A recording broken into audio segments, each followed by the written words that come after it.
Bonjour, nous sommes le samedi 2 mars 2024 et nous allons parler de GeForce RTX 5090 qui devrait sortir vers la fin de l'année, début de l'année prochaine. La GeForce RTX 5090, c'est-à-dire le très haut de gamme, le top du top, c'est la série des 5000 et ce sera le 90. La Nvidia serait un monstre bien plus rapide que la RTX 4090.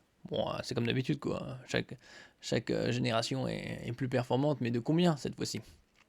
Les prochaines cartes graphiques de Nvidia seront particulièrement attendues. Son GPU haut de gamme, c'est même très haut de gamme, la GeForce RTX 5090, pourrait proposer des performances encore jamais vues, bien au-dessus de celles des générations précédentes.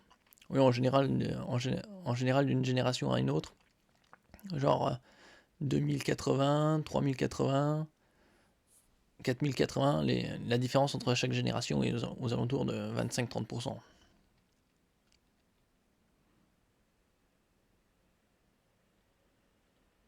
Après, il y a d'autres déclinaisons comme 4080 Super,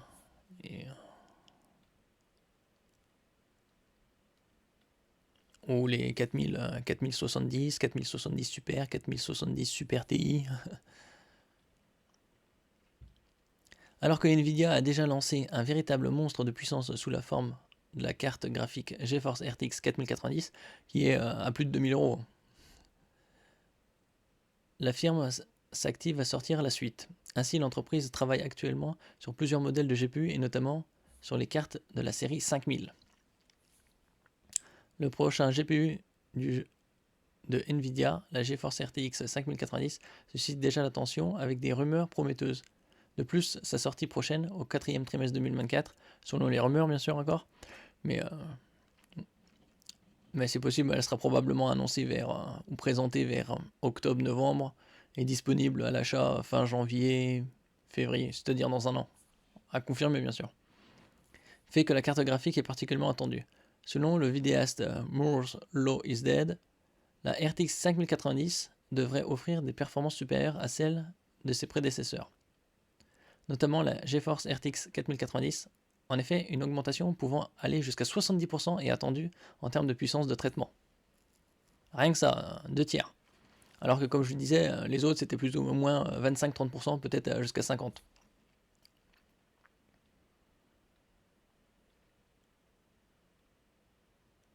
La RTX 5090 serait ultra performante mais aussi très chère. Bon, déjà la 4090, comme je le disais, elle est déjà à plus de 2000 euros.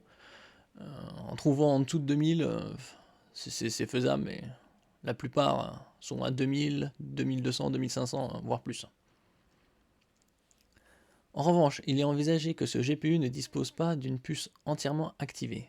Certaines parties seraient réservées à d'autres secteurs, tels que l'intelligence artificielle. Cette stratégie de gestion des ressources n'est pas nouvelle pour Nvidia. L'entreprise a adopté des approches similaires avec ses précédentes générations de GPU. Oui, pour rappel, la capitalisation boursière de Nvidia a dépassé celle de Microsoft. Donc aux alentours de 3000 milliards de dollars. Qui plus est, le bus mémoire de la carte graphique pourrait être diminué pour ne faire que 384 bits.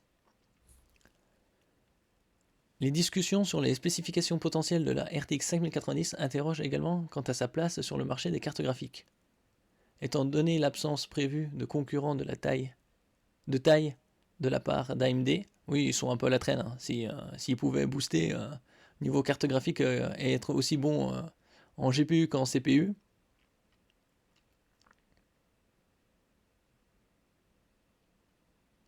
si ces prédictions se concrétisent, Nvidia pourrait fixer un prix élevé pour la RTX 5090. Certaines estiment qu'il pourrait atteindre des sommes faramineuses jusqu'à 2500 $. Oui, enfin après, c'est les prix annoncés, c'est 1500, 1600, 2000 $. Les précédentes, la 4090, mais sur le marché, on a 2000, 2200, 2500 euros. Donc s'ils annoncent une somme faramineuse de 2500 $, sur le marché, ce sera 3000, 3500 peut-être. Moore's Law is Dead soulève également des questions sur la stratégie commerciale de Nvidia pour le RTX 5090. Il suggère que la société pourrait opter pour une gamme simplifiée, celle-ci comprenant quelques modèles avec des configurations spécifiques afin de rationaliser sa production et de maximiser ses marges bénéficiaires. Bon, déjà, il en fait déjà pas mal de marge. Quoi qu'il en soit, si les estimations concernant la RTX 5090 s'avèrent exactes, le GPU s'annonce déjà comme un véritable monstre. En revanche, il faut espérer que Nvidia ne profite pas de sa position avantageuse sur le marché afin de proposer une carte graphique absolument inabordable. Enfin, c'est déjà le cas depuis quelques générations. Hein. Faut regarder les 3090, 4090.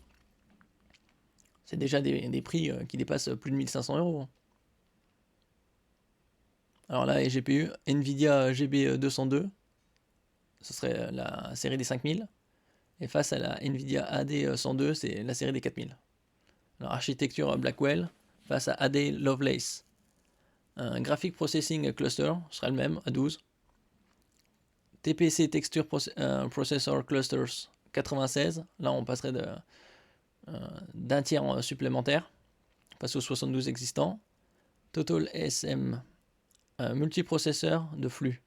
On passe de 144 à 192. Encore une bonne progression d'un tiers. Les corps Tsuda-CUDA, alors on passerait de 18 432 à 24 567, donc encore une progression d'un tiers. La fréquence de boost serait pour la série des 5000 environ 2,9 GHz, contre 2,5 actuellement pour la série des 4000. Concernant la VRAM, on passerait de la génération de la DDR6 à de la DDR7.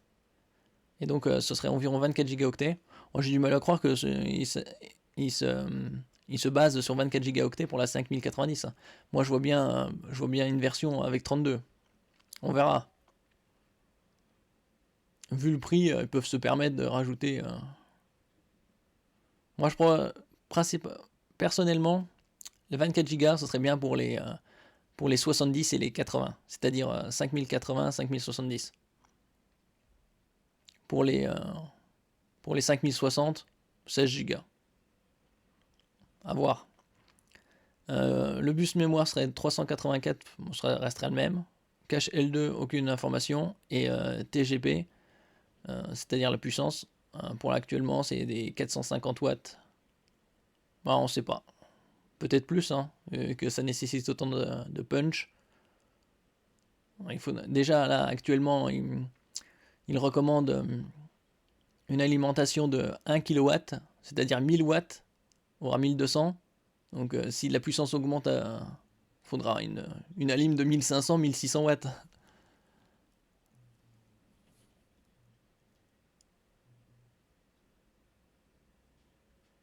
Bon, pour récapitulatif, elle sortirait vers le 4e trimestre, c'est-à-dire octobre, novembre, décembre. Enfin, elle sera annoncée, mais ça reste encore des rumeurs. Et elle pourrait coûter au moins 2500$ à sa sortie. Moi, je suis sceptique. Hein. Ils vont peut-être l'annoncer à 2390, juste comme ça. Mais sur le marché, elle sera 3000, 3500. À voir. On a encore le temps d'ici là. Merci pour votre écoute. N'oubliez pas de mettre un j'aime, un commentaire, de partager et de vous abonner à la chaîne. À la prochaine fois.